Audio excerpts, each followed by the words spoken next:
नमस्कार, plan text में आपका स्वागत है। हमेशा की तरह निवेदन है आपसे, प्लान टेक्स्ट को सब्सक्राइब करें, बेल आइकन जरूर दबाएं, हमारी वीडियोस को लाइक करें और फ्रेंड्स एंड फैमिली के साथ भी जरूर शेयर करें। जियोपॉलिटिक्स आज के दिन में जो है बड़ी तेजी से बदल रही है। समीकरण जो है रोज नए समीकरण बन रहे हैं, कुछ बिगड़ रहे हैं। ये पिछले कुछ महीनों से इसमें बड़ी तेजी से आई, हर घंटे कुछ नई चीजें हो रही हैं, नए समीकरण सामने आ रहे हैं और पूरी दुनिया में इसने खलबली मचा रखी है। जी हां, नया सिस्टम शायद दुनिया में आ सकता है, इससे नया वर्ल्ड ऑर्डर एक बन सकता है, ऐसी संभावना बहुत लोग जता रहे हैं। नया वर्ल्ड ऑर्डर का मतलब यह है कि अभी तक जो है, खासकर जो है जब सोवियत यूनियन का विघटन हो गया उसके बाद से जो है अमेरिका जो है एक अकेला सिंगल सुपर पावर उभर करके सामने आया और पिछले आप देख लें 30-35 सालों से में जो है अमेरिका की डोमिनेंस दुनिया में रही है, हर जगह हर क्षेत्र में। और माना जाता रहा है कि ये यूनिपोलर वर्ल्ड है और अमेरिका ही पूरी दुनिया को डोमिनेट कर रहा है। धीरे धीरे जो है चाइना की प्रगति हुई, आर्थिक रूप से भी चाइना को काफी सुदृढ़ हुआ, मिलिट्री में भी काफी तरक्की चाइना ने की है।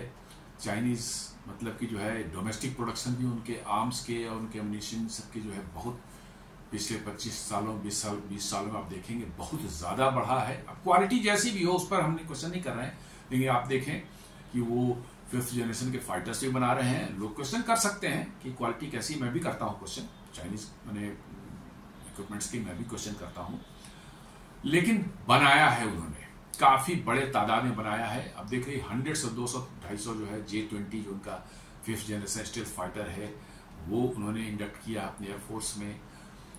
3 एयरक्राफ्ट कैरियर बना चुके हैं और आगे भी बनाने का उनका प्रोग्राम है। 10-11 जो है उनके पास न्यूक्लियर सबमरीन्स बन चुके हैं ऑलरेडी और भी उनका आगे प्रोग्राम बन रहा है। मतलब कहने का ये सेंस है कि मिलिट्री में भी काफी ज्यादा चाइना ने तरक्की की है। रसिया तो एक जगह है, उसकी मिलिट्री पावर तो है ही, बट रसिया के साथ समस्या कि वो इकोनॉमिक पावर आज तक नहीं रहा कभी। सोवियत संघ के जमाने में भी जो है Russia was never a financial power, economic power.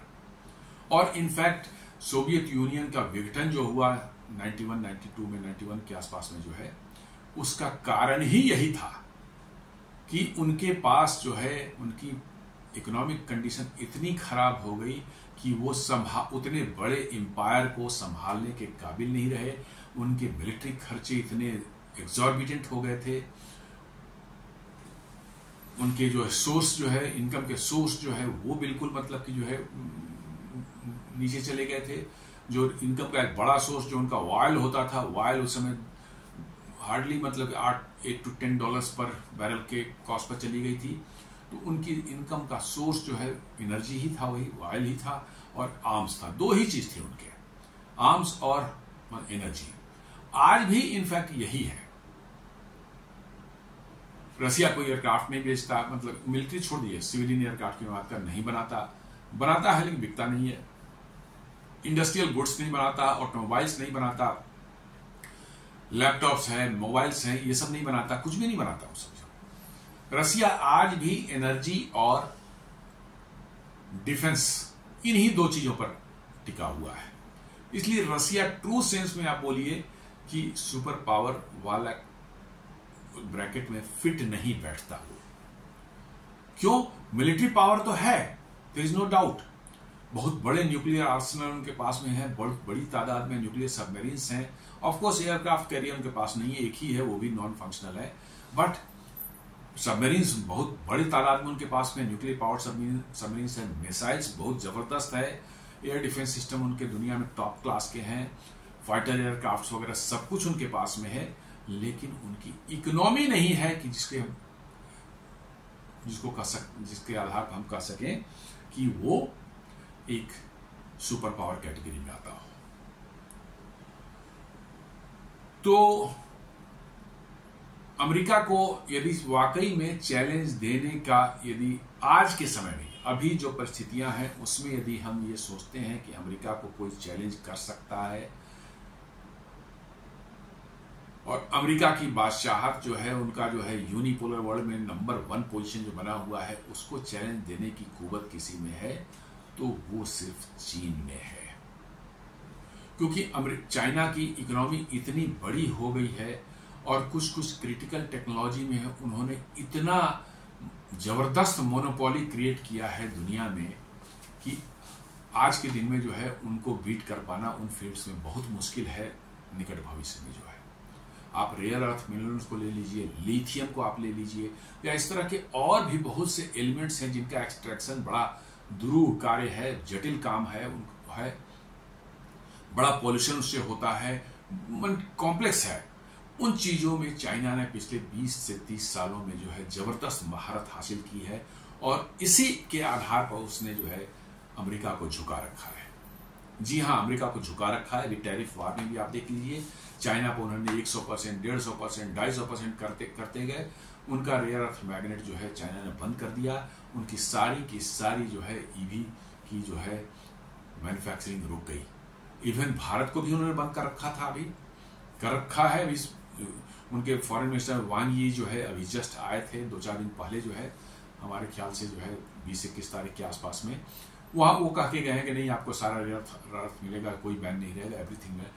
इस रेयर अर्थ मैग्नेट के बैन के चलते जो है भारत में बहुत से 2 व्हीलर्स मैन्युफैक्चरर्स जो है उन्होंने इलेक्ट्रिक 2 व्हीलर्स जो है बनाना बंद कर दिया है, रुक गया उनका प्रोडक्शन। जी हाँ, जिसमें ओला इलेक्ट्रिक है, आपको बजाज इलेक्ट्रिक है, ये सब जो है इनके या तो बहुत कम हो गया उनका प्रोडक्शन, चूंकि रेयर अर्थ मैग्नेट नहीं आ रहा है। रेयर अर्थ मैग्नेट के बिना बनेगा नहीं वो। तो चाइना ने जैसे ही अमेरिका का ये रोका, कहा कि आप टैरिफ लगाओगे, हम नहीं देंगे, आप जाओ अपने घर अपना देखो। और अल्टीमेटली अमेरिका को झुकना पड़ा और उन्होंने जो 90 दिन का जो है पॉज लगाया। तब चाइना ने उनको जो है रेयर अर्थ मैग्नेट देने की बात स्वीकार किया। उस पर भी कंडीशन है कि भाई वो कहाँ इस्तेमाल हो सकता है। डिफेंस में नहीं इस्तेमाल कर सकते आप, मतलब कि जो है इलेक्ट्रिक व्हीकल बनाने में कर सकते हैं, डिफेंस में नहीं कर सकते। आप उसको एक्सपोर्ट भी नहीं कर सकते, जिस चीज में आपने लगाया है उसको एक्सपोर्ट भी नहीं कर सकते। ये सारे कंडीशन साथ में उन्होंने दिया है। भारत को भी उन्होंने, आप उनके विदेश मंत्री यहाँ कह के गए हैं कि भारत को भी मिलेगा, लेकिन लेट अस सी कि कब तक मिलता है। तो वही कह रहा हूं कि चाइना की जो स्थिति है वो थोड़ी डिफरेंट है। उन्होंने जो महारत हासिल की है कुछ चीजों में जो है, खासकर इलेक्ट्रॉनिक्स मैन्युफैक्चरिंग में, वहां now China has become a giant. हम माने चाहे नहीं माने, they have become a giant. IPhone की इतनी बड़ी मैन्युफैक्चरिंग वहां होती है। हुआवे, जेटी वगैरह जैसे टेक्नोलॉजी के फर्म्स जो उन्होंने बनाए हैं, जो कि टेलीकॉम गियर, वो अलग बात है कि ट्रंप ने फर्स्ट टर्म में जो है उनको काफी डैमेज किया और उनके 5G का टेलीकॉम गियर का रोल आउट दुनिया में नहीं होने दिया। ये तो बड़ी ट्रंप की बहुत बड़ी अचीवमेंट थी फर्स्ट टर्म में जो है। लेकिन इसके बावजूद भी जो है हुआवे बहुत बड़ा एक बड़ी कंपनी हो गई है और टेलीकॉम के बहुत बड़े बड़े मतलब की जो है कॉम्प्लेक्स इक्विपमेंट्स बनाते हैं। आप देख लें, उनका हिक विजन जो है, उनका एक कंपनी है जो कि CCTV कैमरे वगैरह बनाती है, सर्विलेंस कैमरेज बनाती है, दुनिया में नंबर 1 है, सबसे बड़ी कंपनी है। लेकिन वही है कि लोगों का विश्वास नहीं है चाइना के प्रति जो है, क्योंकि चाइना क्या करता है, स्पाइंग करता है, क्या करता है, वो अलग चीज होती है। बट जहां तक उनकी इकोनॉमी की बात है, 17-18 ट्रिलियन डॉलर का उनका इकोनॉमी है, तो कह सकते हैं कि वो अमेरिका को टक्कर देने की पोजीशन में आ चुका है और टक्कर कई मायने में दे भी रहा है। जी हाँ, लेकिन इस टैरिफ वार से जो है चाइना को भी बहुत बड़ा हिट हो रहा है। 35% टैरिफ उन पर लगा हुआ है, प्लस चाइना के जो है शिप्स जो है जाते हैं, डॉक करते हैं अमेरिकन किसी भी पोर्ट पर जो है, तो उनको $1 लाख का पेमेंट करना पड़ता है सिर्फ डॉकिंग के लिए जो है। तो ये सब चीजें चाइना भी समस्या में है और इसीलिए जो है चाइना ने जो है भारत के साथ जो है संबंध बढ़ाने को एक प्राथमिकता दी है। क्योंकि भारत भी पीड़ित है अमेरिका से, चाइना ही पीड़ित है और रसिया ही पीड़ित है। तो इन तीनों के बीच में रिलेशंस जो है और डेवलप करने के लिए चाइना बहुत तेजी से जो है कदम बढ़ा रहा है और सिचुएशन को देखते हुए डिस्पाइट ऑफ कि गलवान इंसिडेंट 2020 में हुआ था, जिसके बाद से हमारे ताल्लुकात जो है चाइना के साथ बहुत खराब हो गए थे, डिप्लोमेटिक रिलेशंस बिल्कुल ठंडे बस्ते में चले गए थे। 6 साल के बाद देखिए, आप समझ सकते हैं कि अभी जो है कुछ एक हफ्ते पहले जो हमारे विदेश मंत्री जयशंकर जी जो 6 साल के बाद वो चाइना गए थे, और मोदी जी भी अभी जो है 2019 के बाद पहली बार जो है चाइना जा रहे हैं SCO समिट में। और एक न्यूज और सुनने में आई, बहुत न्यूज में चैनल्स इसको फ्लैश कर रहे हैं कि शी जिनपिंग जो है खुद स्वयं जो है पुतिन और मोदी को रिसीव करने एयरपोर्ट पर आएंगे, जो कि कभी भी भारतीय किसी प्रधानमंत्री को रिसीव करने के लिए वहां का राष्ट्रपति कभी नहीं आया। यदि सच्चाई है इसमें तो, और ये हो सकता है, अभी जो सिचुएशन है उसमें चाइना कर सकता है, बिकॉज कि China is also in a very tight position, क्योंकि उनकी भी जो है एक्सपोर्ट्स पर डिपेंडेंट इकोनॉमी है, और उनका मेजर एक्सपोर्ट्स $500 बिलियन के आसपास में जो है होता है कहां, अमेरिका। चाइना का भी नंबर 1 ट्रेडिंग पार्टनर अमेरिका है, और भारत का भी नंबर 1 ट्रेडिंग पार्टनर अमेरिका है। इसलिए दोनों को ही परेशानी है, इसलिए जो है दोनों जो है नजदीक आने की कोशिशें शुरू कर दी हैं, भारत की ओर से भी और चीन की तरफ से भी। और रशिया तो दोनों के साथ अटैच है ही, चाइना के साथ भी जो है और भारत के साथ भी है।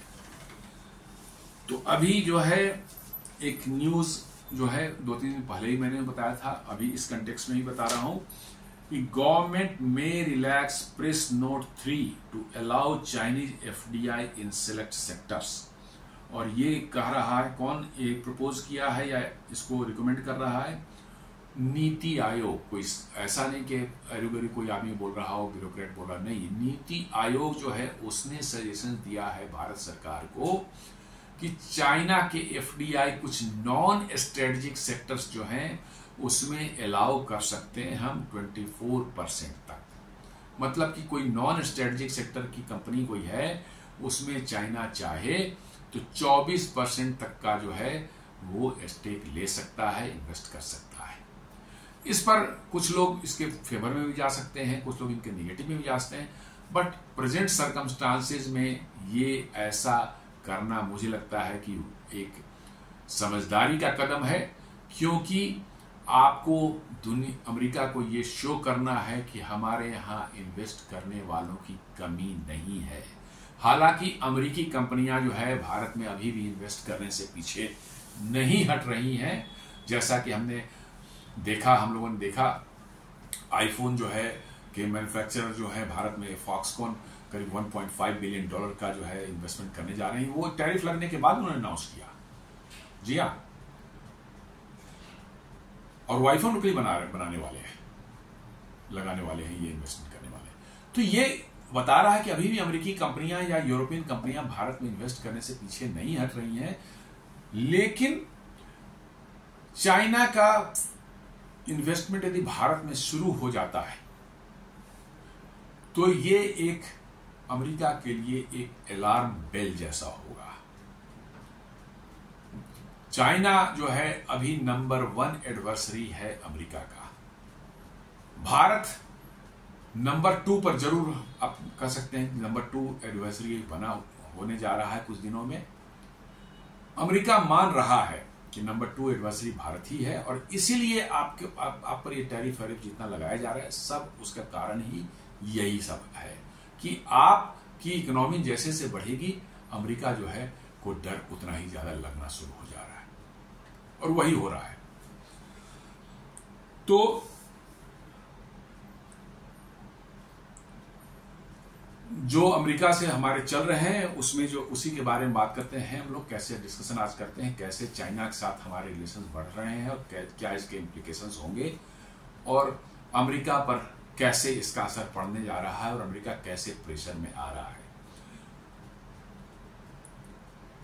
टाइम्स ऑफ इंडिया बताता है कि Indian refinery country first commerce letter, Indian refiners unlikely to stop Russia crude oil trade under US pressure, message from government. Government ने साफ कर दिया है कि देश का हित जो है सबसे आगे है, और ट्रेड वेड कॉमर्स वॉमर्स वो बात की चीज होती है। ये हमारे जो है इंडियन रिफाइनर्स जो है उन्होंने साफ कहा है कि हम लोग देश के हित में जो है काम कर रहे हैं और इसलिए जो है रशिया से तेल लेना बंद करने की कोई संभावना नहीं है। ये साफ एक मैसेजिंग है किसको? अमेरिका को। ये कहता कि Indian refiners are maintaining Russian oil imports, prioritising national interest in ongoing trade discussions. Government official and industry executive suggest India is firm in its stance, believing that conceding on oil could invite further demands. जी हाँ, Indian refiners कर रहे हैं कि हम देश हित में import करते रहेंगे और भारत सरकार के जो ऑफिशियल्स हैं उन कह रहे हैं कि यदि हमने रशियन ऑयल को लेने से रोक दिया अपने आप को, रशियन ऑयल लेना बंद कर दें, तो अमेरिका की ओर से और भी डिमांड्स आ जाएंगी। एक डिमांड्स आप फुलफिल करेंगे, 10 और डिमांड आ जाएंगी। जी हाँ, ये सच्चाई है। आपने एक बात मान ली, आपने कमजोरी आपने दिखा दी, वो फिर चढ़ बैठेगा आपके ऊपर। इसलिए भारत सरकार बिल्कुल फर्म है कि नहीं, चाहे कुछ भी हो, नेशनल इंटरेस्ट में हमको ऑयल लेना है। आज के दिन में रसिया आपको $3 तक का जो है पर बैरल डिस्काउंट दे रहा है और फर्दर बढ़ने की संभावना है। अभी तक 5% डिस्काउंट दे रहा था, वो कह रहा कि हम 7% तक भी जा सकते हैं। और साथ साथ जो है लॉजिस्टिक्स जितने हैं इसमें जो ऑयल भारत तक पहुंचाने के, रसिया कह रहा है उसकी व्यवस्था भी हमने कर रखी है और भारत को हम तेल देते रहेंगे चाहे कुछ भी हो जाए।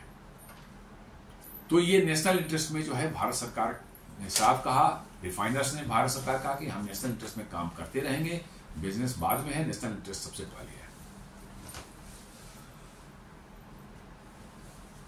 अब अमेरिका के एक बहुत बड़े अर्थशास्त्री हैं रिचर्ड वुल्फ। जी हां, रिचर्ड वुल्फ जो है वहां के एक बहुत बड़े अर्थशास्त्री है।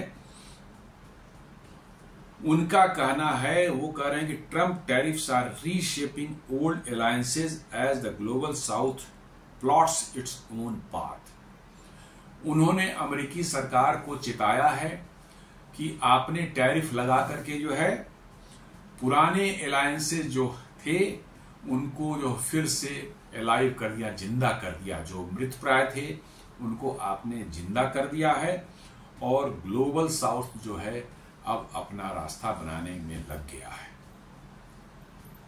जी हां, ग्लोबल साउथ जो है डेवलपिंग कंट्री जिनको बोलते हैं, वो कह रहा है, रिचर्ड वुल्फ कह रहे हैं कि ट्रंप ने टैरिफ लगाकर एक बहुत बड़ी गलती कर दी है। जो मृतप्राय जो थे अलायंसेस थे पुराने, जैसे ब्रिक्स को ले लें, उसमें कोई एक्टिविटी नहीं थी, ऐसे ही चल रहा था। रसिया इंडिया चाइना रिक जिसको बोलते हैं, वो एक अलायंस बना हुआ था, अलायंस नहीं था, कसम ग्रुपिंग बना हुआ था। 2018 में उसकी लास्ट मीटिंग हुई थी अर्जेंटीना में, लेकिन गलवान के बाद वो भी ठंडी पड़ गई थी, बिल्कुल मतलब डेड हो चुका था। कभी दोबारा उसके बाद फिर कभी मीटिंग नहीं हुई 2018 के बाद में। तो रिचर्ड वुल्फ जो है यही बोल रहे हैं कि ट्रंप ने ये टैरिफ लगाकर वर्चुअली ये पुराने अलायंसेज जो मर गए थे, मृतप्राय थे, उनको फिर से जीवित कर दिया है और ग्लोबल साउथ में डेवलपिंग कंट्री का जो ग्रुपिंग है ये पूरा उनका जो है फिर से वो अपना रास्ता तलाशने में लग गए हैं। ये अमेरिका के लिए खतरे की घंटी वो बता रहे हैं क्या है। ये इंडिया टुडे रिपोर्ट कर रहा है। ये countries from Brazil to India hit by 50% tariff from Wednesday are exploring collective resistance as Trump uses trade to assert political and economic power। ये साफ साफ बता रहे हैं कि भाई ब्राजील और इंडिया जिसका 50% टैरिफ लगा है, और भी देश जो है ग्लोबल साउथ के जिनको टैरिफ लगी है, वो अब अमेरिका को रसिस्ट करने के लिए जो है तैयार हो चुके हैं कि इस बार अमेरिका को रसिस्ट करेंगे वो। और ट्रंप जो है ये ट्रेड को जो है पॉलिटिकल एंड इकोनॉमिक पावर के टूल के रूप में इस्तेमाल कर रहे हैं। ये अभी के समय में बहुत ही एक नेगेटिव इम्पैक्ट जो है अमेरिका के लिए देने वाला है। वो बता रहे हैं कि Richard Wolff, the United States talking to a small middle eastern country like Lebanon should be different than talking to a country like India। वो कह रहे हैं कि भैया आप लेबनान जैसी कंट्री से जैसे बात करते हैं, इंडिया से भी वैसे ही बात करने की कोशिश करेंगे तो ये बहुत ही गड़बड़ सिचुएशन हो जाएगी।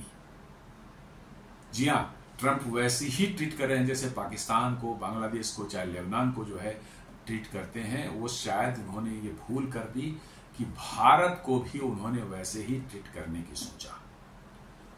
तो वही रिचर्ड वुल्फ याद दिला रहे हैं कि ये बहुत बड़ा खतरा आपको जो है अमेरिका अपने लिए क्रिएट कर रहा है।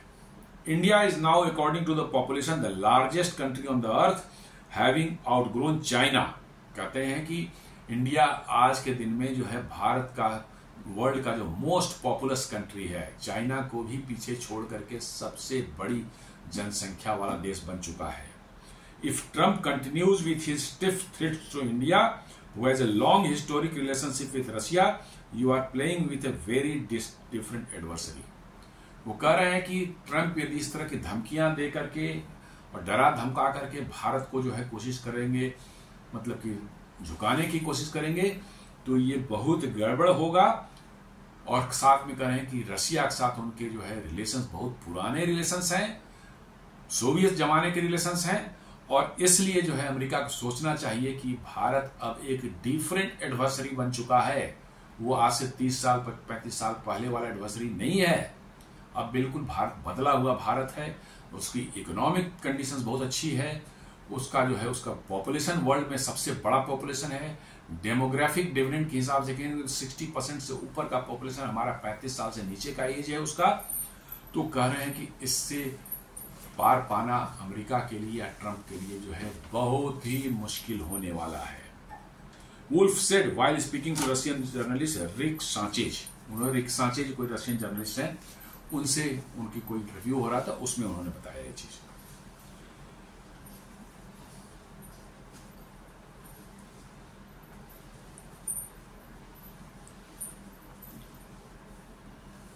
अब ये कंफर्म हो गया है ये न्यूज, इसमें अब कोई लाग लपेट की बात नहीं है कि ये सूत्रों से पता चला, इससे पता चला। नाउ इट इज कंफर्म्ड कि मोदीज चाइना विजिट, मोदी जो एससीओ विजिट करने जा रहे हैं, एससीओ का जो सम्मेलन हो रहा है, जो वो तियानजिन जो है, बीजिंग के बगल में एक शहर है तियानजिन, वहां पर ये समिट हो रहा है। उसमें 31 और 1 तारीख को वो समिट है, और उसमें प्रधानमंत्री मोदी भी जा रहे हैं और रशिया के राष्ट्रपति पुतिन भी जा रहे हैं। ये अब कंफर्म हो गया है कि समिट में जो है के दौरान जो है मोदी और शी जिनपिंग की और मोदी और पुतिन की जो है बायलैटरल टॉक्स भी जो है शेड्यूल कर दिया गया है। मतलब कि ये दोनों लीडर्स के साथ में मोदी की जो है बायलैटरल टॉक्स भी होंगे। ये कंफर्म न्यूज है। तो आप समझ सकते हैं कि इसका क्या मैसेज जा रहा होगा अमेरिका पर। अमेरिका ने पिछले 25 सालों में बहुत भारत को जो है काफी कोशिश करके जो है रशिया से और चाइना से दूर लाने की उन्होंने कोशिश की, और इसमें काफी हद तक सफल भी रहे, इसमें कोई दो मत नहीं है।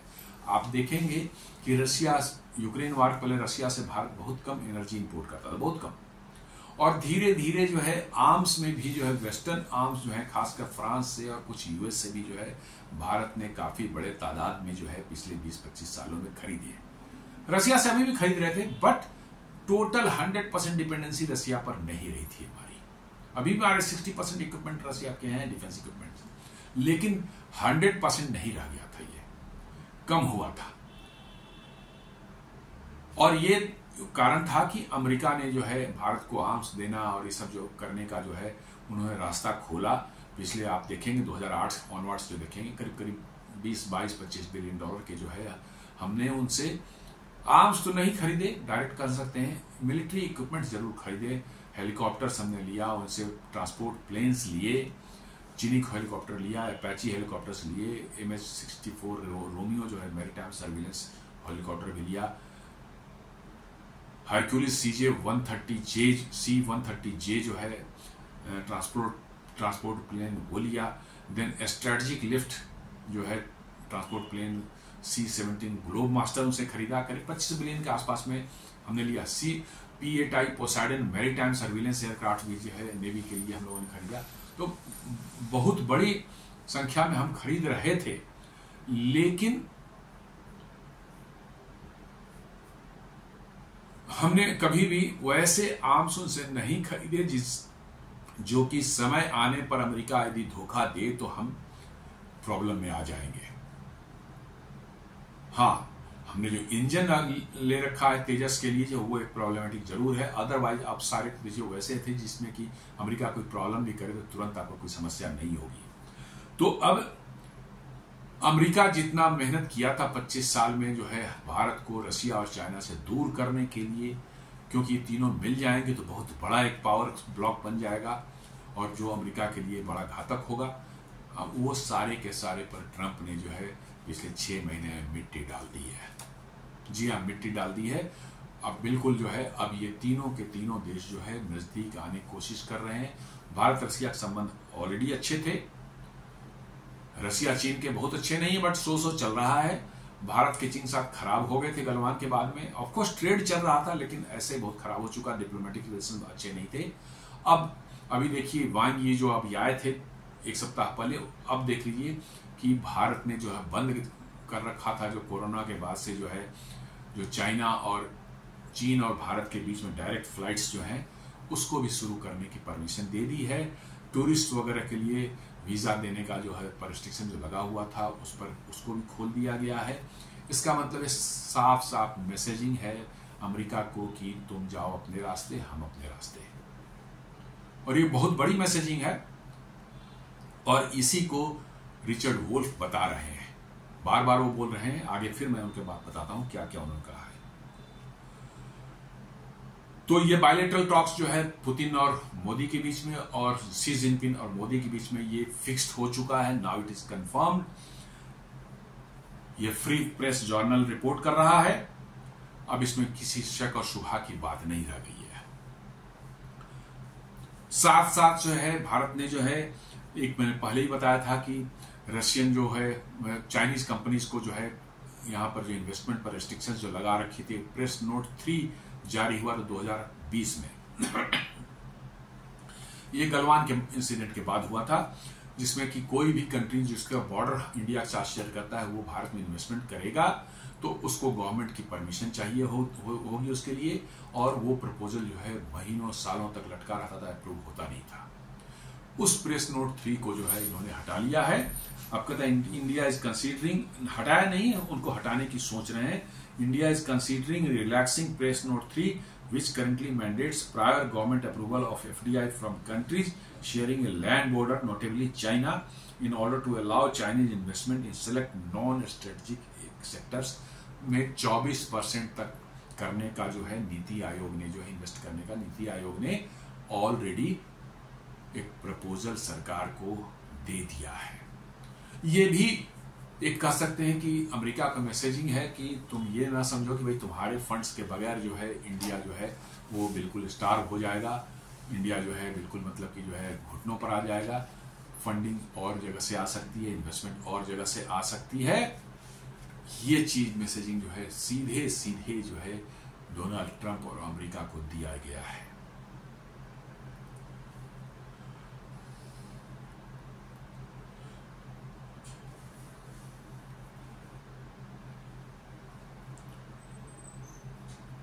नीति आयोग कहती है कि they argue that Chinese capital is crucial in certain sectors and delays in clearances hurt business plans.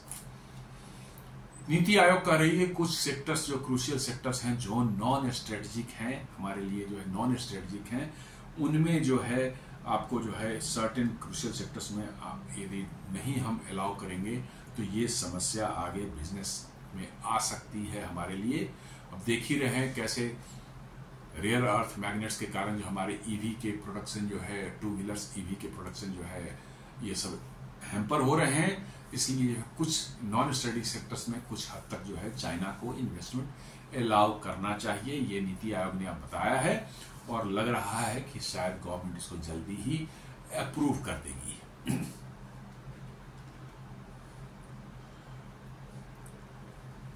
Richard wolf का एक और मैं बता रहा हूं, वो कह रहे हैं कि US economics Richard Wolff said that by imposing tariffs on India, Trump inadvertently strengthened BRICS as a broader economic alternative। वो साफ उन्होंने कहा कि भारत पर जो है टैरिफ लगा करके जो है ट्रंप ने एक बहुत भारी गलती कर दी और ब्रिक्स जैसा एक संस्थान जो करीब करीब जो है मृतप्राय ही था, सिर्फ इसकी एनुअल एक समिट मीटिंग होती थी, उसके अलावा कुछ भी नहीं होता था। आप इसी से अंदाजा लगा सकते हैं ब्रिक्स पिछले 10 सालों से है, लेकिन अभी भी उसका कोई सेक्रेटेरिएट नहीं है, फिक्स्ड सेक्रेटेरिएट है ही नहीं कहीं। तो वही वो कह रहे हैं कि ब्रिक्स जो एक डेड संस्था था, वर्चुअली ये मिलने जुलने गपशप करने का एक जगह बन गई थी, कोई इकोनॉमिक डिसीजन नहीं होता था, कोई ट्रेड से रिलेटेड डिसीजन नहीं होता था।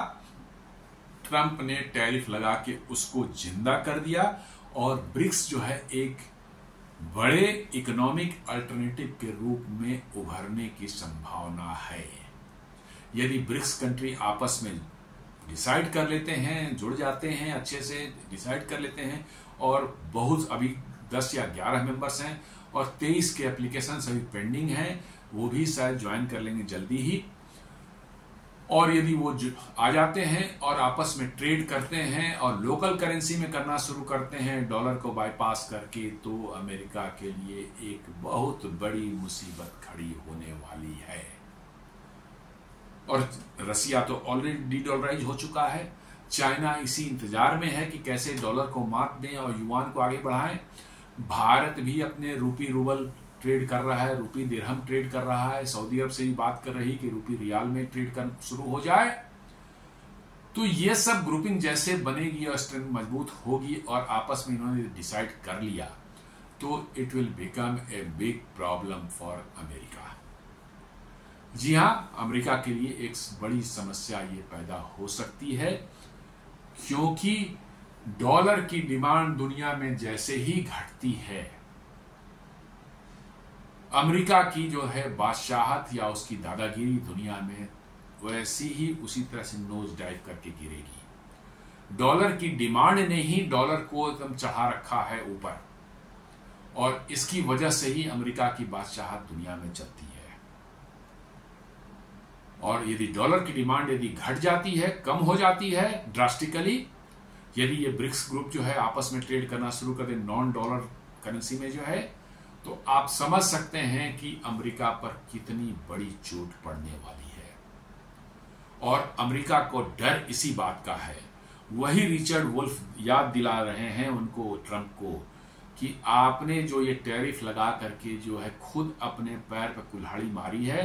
जो संस्थाएं जो मृत प्राय थी, डेड थी ऑलमोस्ट, जो है आपने उनको टैरिफ लगा के वर्चुअली जो है उनको जिंदा कर दिया और अब वो एक ऑल्टरनेट इकोनॉमिक पावर बन के उभर सकते हैं और अमेरिका को चैलेंज कर सकते हैं।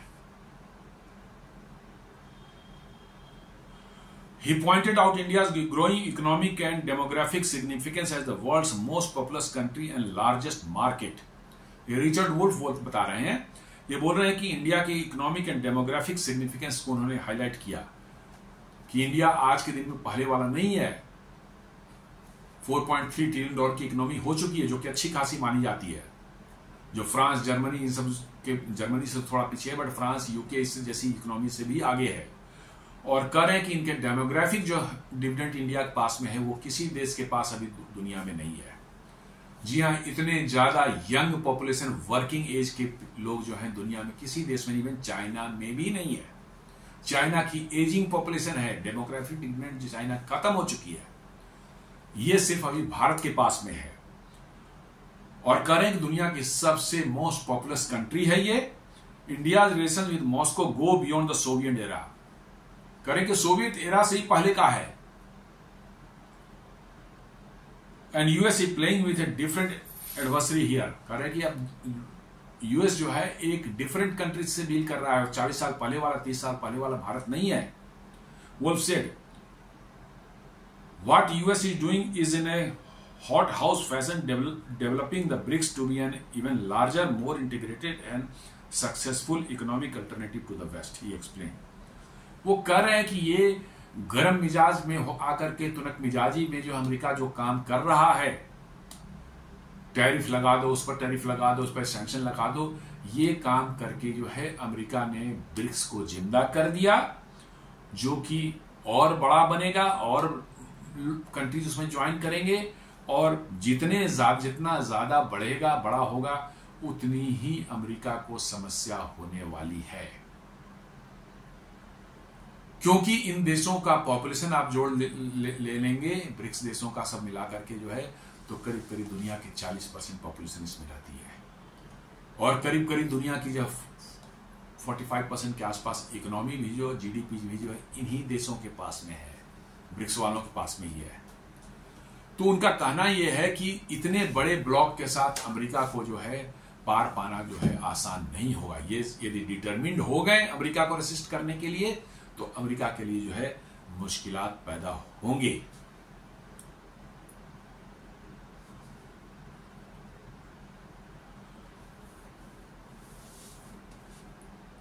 और अमेरिका के जितने भी वार्निंग्स हैं भारत को, जो अभी तक उन्होंने धमकाया है टैरिफ को लेकर के, डेड इकोनॉमी बोल करके, या और भी बहुत सी चीजें उन्होंने जो की हैं हाल में, उनका कोई असर भारत पर पड़ ही नहीं रहा है। उनका बिल्कुल नहीं पड़ रहा है, ये साफ दिखने लगा है।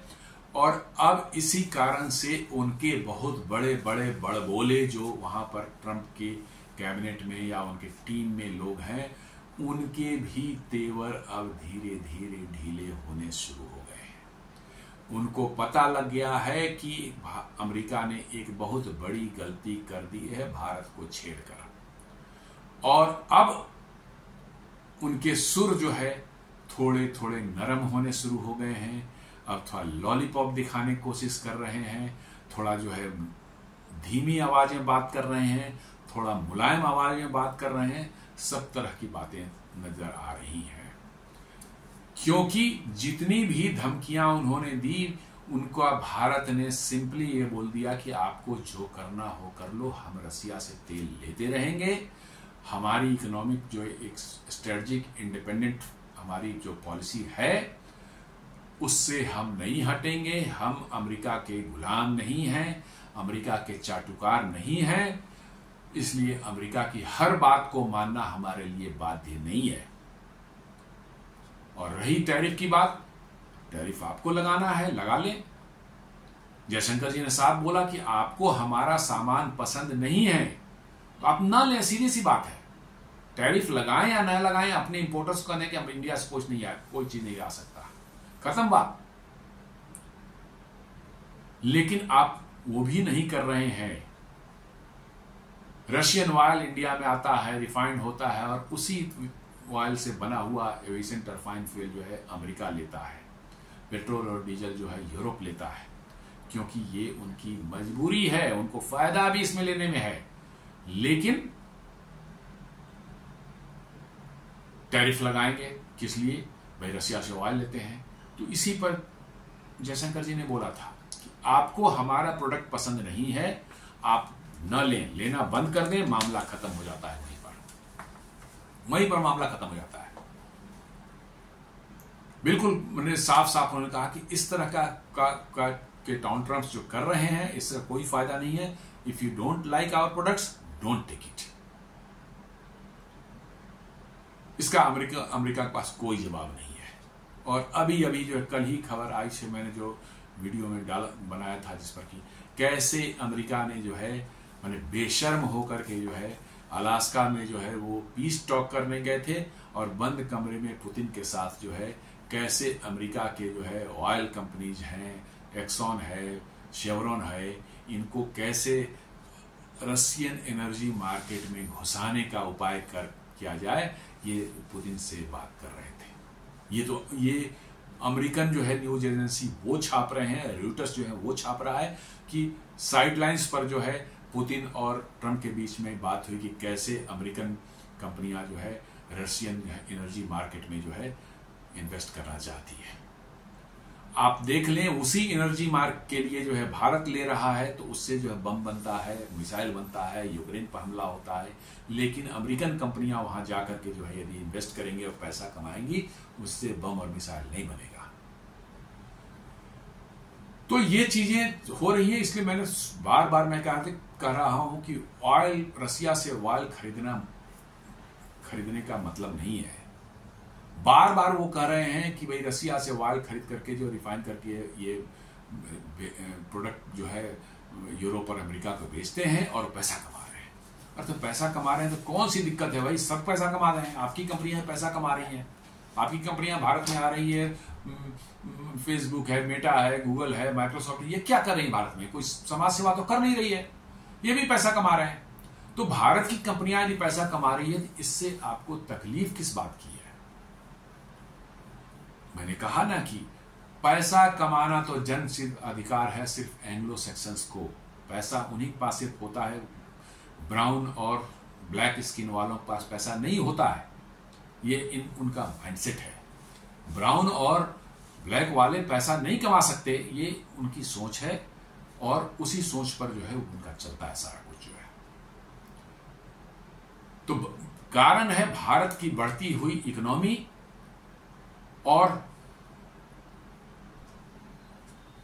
भारत का वर्चस्व जो दुनिया में बन रहा है, जो रिलेशंस बन रहे हैं कंट्रीज के साथ में, वो समस्या है अमेरिका के लिए जो है। और इसलिए कह कुछ रहे हैं रशियन ऑयल, लेकिन वो मतलब कुछ और है।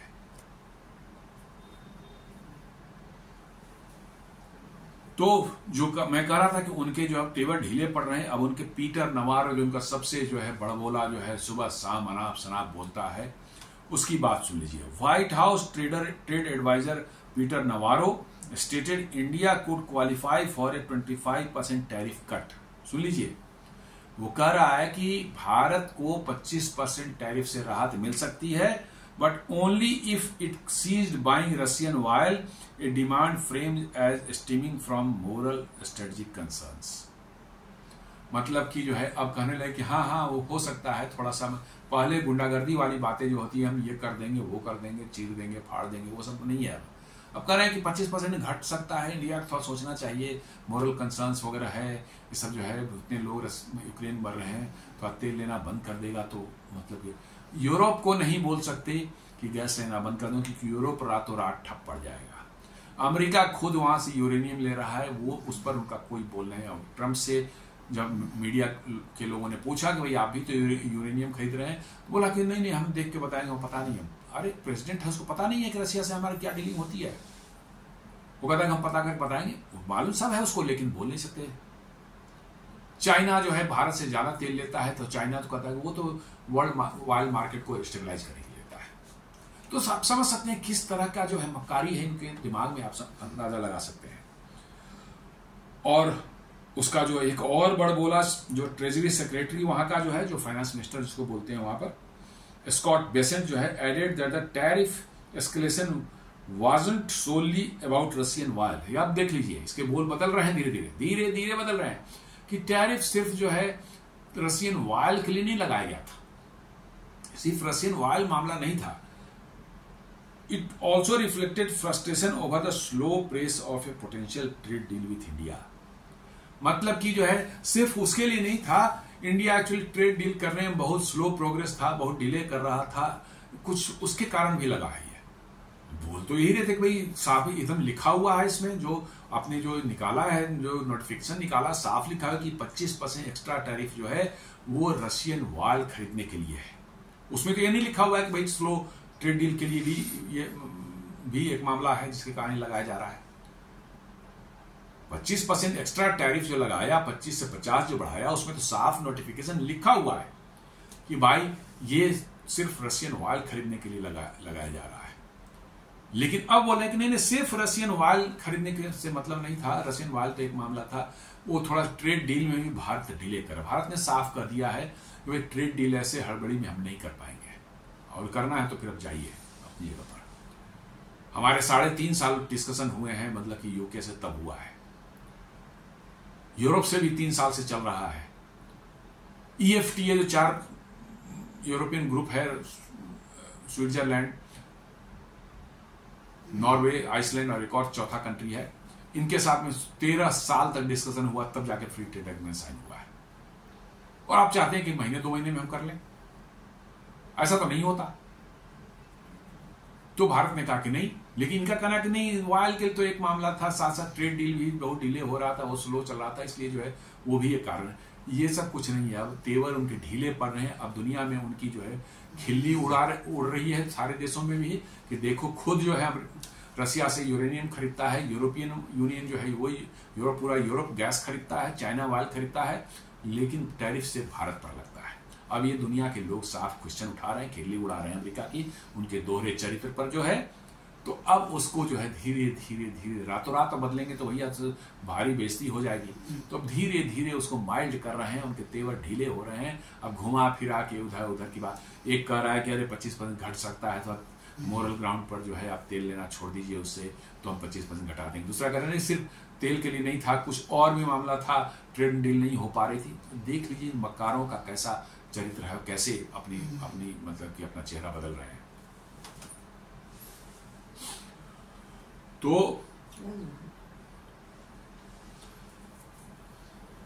India didn't stop buying oil. Nonetheless, exports of Russian crude to India are expected to rise 10 to 20% in September. जी, सितंबर में 10 से 20% और क्रूड इंपोर्ट बढ़ने की संभावना है। India takes advantage of 2 to 3 barrel per barrel discount and amid global sanctions. माने भारत जो है और बढ़ने जा रहा है, 10 से 20% सितंबर में और बढ़ेगा, क्योंकि $2 से $3 पर बैरल जो है आपको मिल रहा है डिस्काउंट।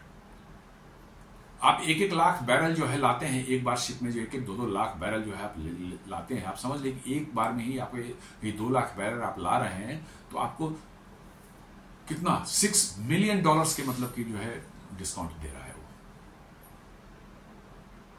आप समझ लीजिए।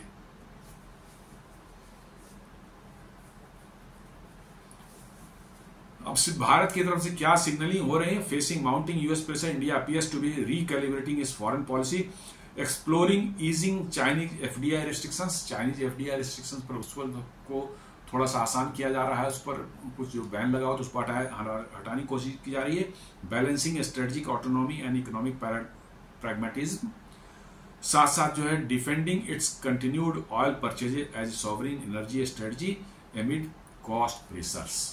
जी, ये साफ साफ अमेरिका को एक मैसेजिंग जा रही है कि भाई आप जो कर लो, कोई फर्क नहीं पड़ने वाला है, हम अपने रास्ते चल रहे हैं, वैसे ही चलते रहेंगे।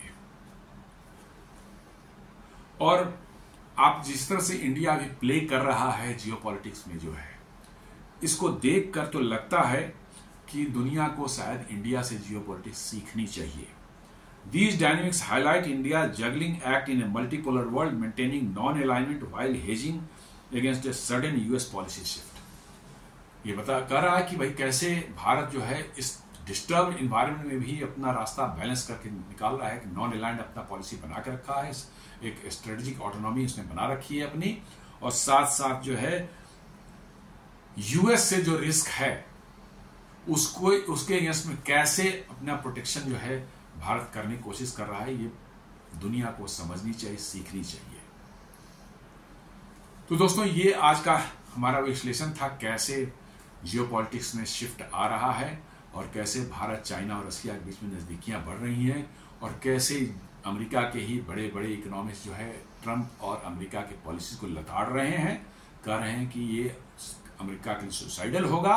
आपने जो मृत प्राय जो वैसे अलायंस थे, उनको भी आप ब्रिक्स जैसे अलायंस उनको आपने जिंदा कर दिया, और अब वो अमेरिका के लिए खतरा बन सकते हैं। तो इस विश्लेषण को यही समाप्त करते हैं। उम्मीद करता हूं कि वीडियो आपको पसंद आया होगा। आप इसे लाइक करें, फ्रेंड्स एंड फैमिली के साथ शेयर करें, हमारे चैनल को सब्सक्राइब करें और बेल आइकन दबाना बिल्कुल नहीं भूलें। धन्यवाद।